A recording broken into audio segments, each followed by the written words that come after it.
My name is Clint from GSI Technical Support. Welcome to another video in the WatchDog remote monitoring series, Cellular Modem Connection using USAT model AirLink RV50X. This video applies to all GSI dryers with vision controls manufactured since 2006 and those who have purchased a cell modem from USAT. This service is of moderate difficulty and should be performed by a GSI dealer or a qualified IT technician. Before you begin, please read the relevant GSI user manuals and follow all safety guidelines, including the usage of personal protective equipment. Follow lockout, tagout procedures, and never begin work on any equipment before ensuring all the appropriate safety steps are followed. If you are watching this video, it is assumed that you have already installed the WatchDog hardware. The next step is to connect the WatchDog system to the internet. If you plan to use a cellular modem for the network connection, this video is for you.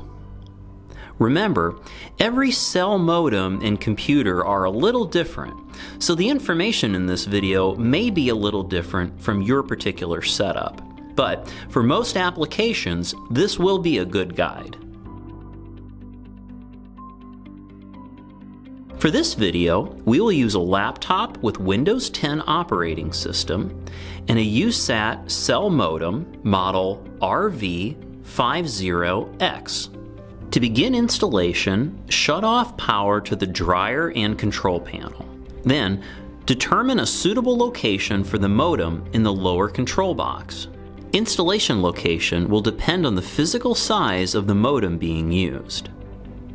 The RV50X modem comes with a mounting slot on the housing and mounts with two self-tapping screws. Using an impact or screw gun, screw the self-tapping screws through the mounting slots and into the metal back panel of the control box.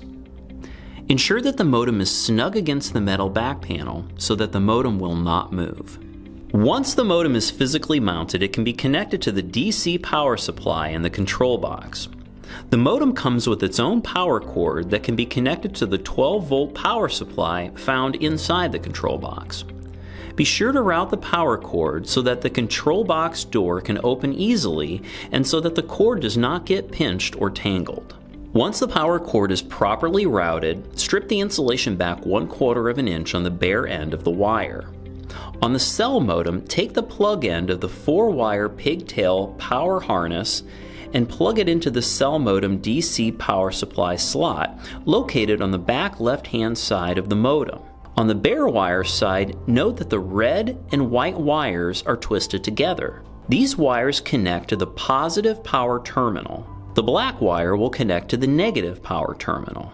The green ground wire is not used and should be located where it cannot come into contact with any of the terminals of the power supply. Next, two antennae will need to be installed at the modem's cellular and diversity ports.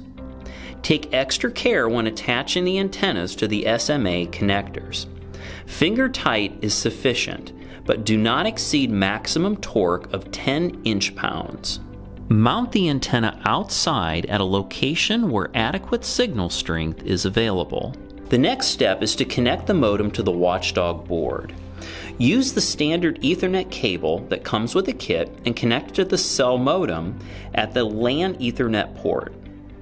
If a longer Ethernet cable is needed, you can purchase a standard cable at most local stores.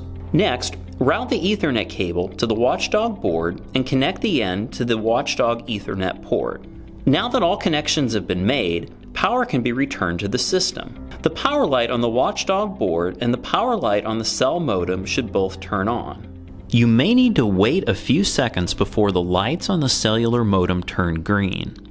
Note that the activity light, identified by arrow symbols, will flash green intermittently during operation.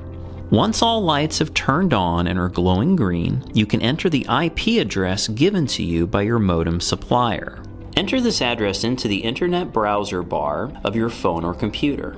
If the installation was successful, you should be able to see the WatchDog login page.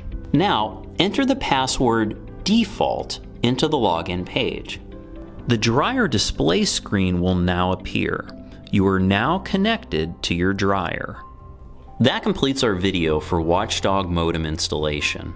We hope that you found this information helpful. Look for more videos in the WatchDog series in the future. Please contact your GSI dealer for more information. Thank you for watching.